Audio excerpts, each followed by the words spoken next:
नमस्कार अमरावती. अमरावतीमध्ये वीज पुरवठ्याच्या समस्येवरून राजकारण तापलाय. सतत खंडित होणाऱ्या विजेमुळे त्रस्त नागरिकांच्या प्रश्नावर काँग्रेस आता आक्रमक झाली आहे.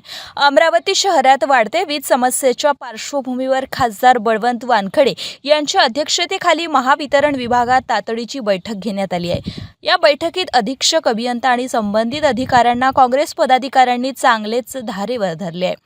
शहर काँग्रेस अध्यक्ष बबलू शेखावत आणि माजी महापौर मिलिंद चिमोटे यांनी भूमिगत केबल, नवीन वीज जोडणी आणि सतत खंडित होणाऱ्या पुरवठ्यामुळे नागरिकांना होत असलेल्या त्रासावर तीव्र नाराजीही व्यक्त केली आहे.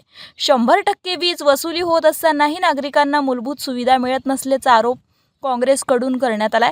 बैठकीदरम्यान विरोधी पक्षनेते विलास इंगोले यांनीही आक्रमक भूमिका घेत प्रशासनाला जबाबदारीची जाणीव करून दिली आहे.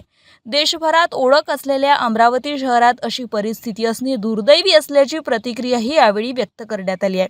दरम्यान तक्रारीचे त्वरित निवारण न झाल्यास तीव्र आंदोलन छेडण्याचा इशाराही काँग्रेसने दिलाय. आता प्रशासन या गंभीर प्रश्नावर काय उपाययोजना करेल याकडे नागरिकांचं लक्ष लागून आहे. अमरावती शहरात जे दिवसेंदिवस विजेच्या समस्या निर्माण होत आहेत, मग रात्री बेरात्री अपरात्री किंवा कोण्याही वेळेस लाईन जाणे आणि जे काही मेंटेनन्सचे कामं आहेत ते मेंटेनन्सचे कामं, छोट्या छोट्या कामासाठी लाईन बंद ठेवणे, ह्या सगळ्या बाबी आमचे विलासभाऊ इंगोले, बबलू शेखावत, मिलिंद भाऊ यांनी सगळ्या माझ्यासमोर मांडल्या आणि त्यामुळे आज ही बैठक घेण्यात आली.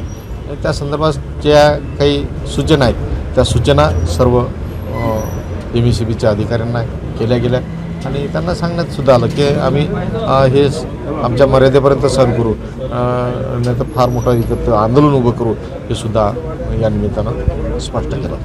कोण आहे इथं? आहे का? इंगळे आहे का? सुट्टीवर आहे.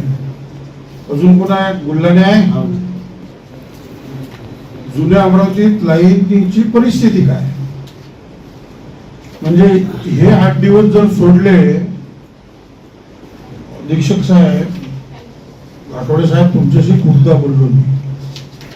इतक्या वर्षापासून 1983 ला ही महानगरपालिका झाली. मोठे मोठे जनप्रतिनिधी या गावातून झाले. दादासाहेब गवई राज्यपाल झाले. राष्ट्रपतीच्या नावाने ओळखल्या जाणारं हे गाव अमरावती शहर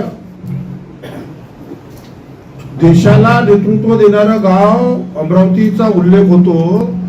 आणि या गावात अजूनही ग्रामपंचायत सारखी परिस्थिती.